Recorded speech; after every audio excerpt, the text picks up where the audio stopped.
Jadi saya sama seperti antum belajar SD 6 tahun ya. Kemudian melanjutkan studi SMP SMA di Pondok Pesantren Umar Khattab. Kemudian melanjutkan kuliah S1 tahun 2012 ke STD Imam Syafi'i Jember. A'udzu billahi minasy syaithanir rajim. Jadi saya selesai STDI 2016. Kemudian 2017 saya lanjutkan S2 di negeri UIN Sultan Syarif Kasim Riau sampai 2019 wisuda segala macam saya lanjutkan ke S3 di UIN Suska tersebut sampai sekarang. Alhamdulillah. Jadi gini Ustaz, kan kita udah bahas tentang masalah pendidikan Ustaz nih. Nah, jadi kami pengen bahas tentang gimana kehidupan Ustaz akhir-akhir kebelakangan ini Ustaz. Dan gimana profesi Ustaz sekarang gitu? Profesi sekarang. Profesi yang ini sih sebagai tolib saja, karena kan masih sekolah ya. Iya. Masih mahasiswa, jadi sekarang sedang penelitian, sedang riset segala macam dan juga ngajar di Pondok Pesantren Madinatul Iman. Alhamdulillah ini baru tahun pertama ya 2021 ini angkatan pertama, santrinya kurang lebih 35 orang, tingkat mahasiswa ya, pasca sekolah, pasca SMA. Dan kita ada 2 program di sini. Pertama program kuliah Jamiah Sofwa di Mesir dengan syarat ya harus bisa bahasa Arab, bisa baca kitab.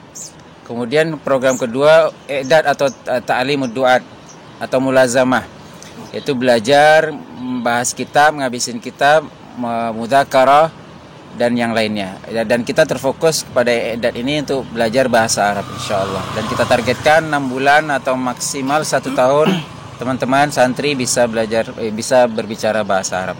Masya Allah. Sebelumnya Masya Allah kali ya perjalanan Ustaz. Ana mau tanya juga nih Ustaz. Di setiap universitas dan sekolah itu kita pasti punya target dan tujuan. Jadi tujuan dan target Ustadz itu apa Ustadz? Nah, tujuan dan targetnya selesai saja. Selesai kuliah alhamdulillah. Antum tidak usah pikirkan macam-macam. Saya mau jadi ini. Antum ketika di kampus selain kita cari nilai, cari ilmu, ya kita bagaimana bisa selesai dengan baik saja. Terkadang teman-teman ingin terfokus di sana, ingin terfokus di sini, akhirnya terbengkalai kuliahnya. Program yang wajib itu dilalaikan. Tapi kalau berbicara program yang sunnah dalam artian wajibnya sudah dia kerjakan, kemudian dia kerja tambahan, mencari ilmu tambahan, itu tidak masalah. Dari sekian banyak cerita Ustaz ke perjalanan Ustaz, apakah ada cita-cita atau tujuan Ustaz yang belum tercapai saat ini Ustaz?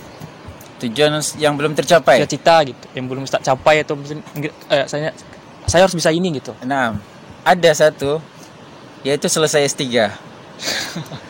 Iya, sebagaimana tadi dijelaskan, kuliah yang baik, kuliah yang selesai. Jadi sekarang saya belum selesai kuliah S3, jadi senyum saya pun masih belum lega. Kenapa? Karena masih ada utang, karena masih ada tanggungan.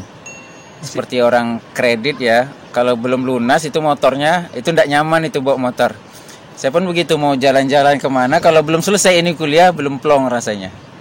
Dan cita-cita saya memang ingin selesai S3. Kenapa? Karena Rasul sallallahu alaihi wasallam mengatakan, "Idza amila ahadukum amalan an yutkinahu." Jika kalian melakukan suatu profesi, menjadilah pakar di sana.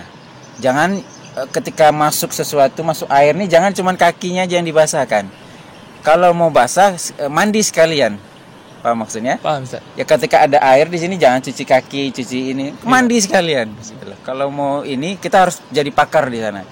Begitu pula dalam dunia pendidikan itu ada profesi tertinggi, doktor dan profesor nantinya. Jadi kalau memang kita terjun di dunia pendidikan, jangan tanggung-tanggung. Begitu pula profesi apapun, jadi dokter, ya kita jadi dokter spesialis. Jadi tukang misalnya, tukang yang profesional. Insinyur, jadi arsitek, kita harus jadi orang yang pakar di bidangnya.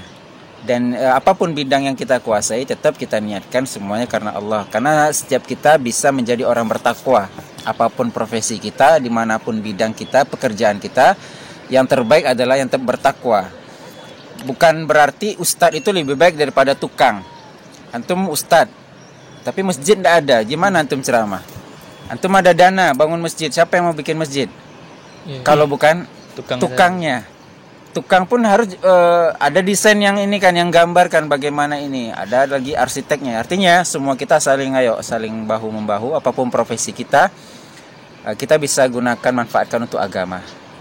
Masya Allah. Mendengar cerita Ustadz ini sepertinya butuh kesabaran Ustadz. Jadi bagaimana cara Ustadz menanamkan kesabaran tersebut? Nah, bagaimana cara menanamkan kesabaran? Ya sabar. Ya, gimana lagi solusinya? Masya Allah. Dari terpaan-terpaan misalnya dari dosen ataupun tekan-tekanan Begini. segala macam. Antum punya tujuan. Rumah antum di mana? Medan Ustadz. Medan. Di tengah jalan pasti ada cobaan enggak? Nah, Medannya di mana tuh? di Helvetia. Helvetia Pasar 6. Elpetia Pasar 6. Berapa jam ke sana? Masya Allah, kurang lebih 16 jam Ustadz. 16 jam. Ini kita coba ilustrasikan saja ya. 16 jam otomatis kan ada perjalanan yang panjang, di jalan tuh lobang-lobang, macet. Nah, Kemudian mungkin mobilnya rusak atau mungkin salah alamat. Kira-kira karena faktor itu antum berhenti atau pulang atau tetap lanjut? tetap lanjut Ustadz. Kenapa? Ya karena tujuan kita ada gitu Ustadz. Nah, begitu pula dalam menuntut ilmu atau apapun profesi kita. Kalau tujuan kita belum tercapai, kita tidak boleh berhenti. Begitu pula kami ya, kalau kami kan anak Mapala naik gunung, itu kami seperti itu. Coba naik gunung kan tanjakan itu. Ya memang begitu, dalam mengarungi kesuksesan kan memang butuh rintangan, ada rintangan, kemudian capeknya, kemudian belum lagi cobaan sana sini. Ya selagi puncaknya belum kita capai, kita tidak boleh berhenti. Kalau sudah sampai puncak, mau turun mau ini, jangan lama-lama juga. Kebanyakan kita kalau sudah sampai puncak dia lupa daratan, dia Iya, merasa betul. sudah Wah, ini yang udah saya capai gitu. iya. Dan orang yang hebat ketika dia sudah sampai puncak, apa yang difikirkannya? Puncak yang sana belum. Dia tidak merasa cukup dengan sudah sampai, sudah saya pulang, saya tidak. Ya, benar sekali. Ya. Jadi ada dua. Pertama, kalau orang belum sampai tarik puncak, dia akan berusaha sampai puncak. Orang yang sudah sampai puncak, dia akan pikirkan puncak yang mana lagi yang harus saya gapai. Gitu tipikal orang yang ingin sukses. Nah, Masya Allah. barakallah. Oke, Ustaz, terima kasih atas Nah, jazakallah waktunya. khair. Mungkin banyak mengganggu atau pertanyaan kami mungkin agak menyinggung Ustaz sedikit. Jazakallah khair. Minta maaf Ustaz kalau Nah, ada salah. Saya akhiri, assalamualaikum warahmatullahi wabarakatuh. Waalaikumsalam warahmatullahi wabarakatuh.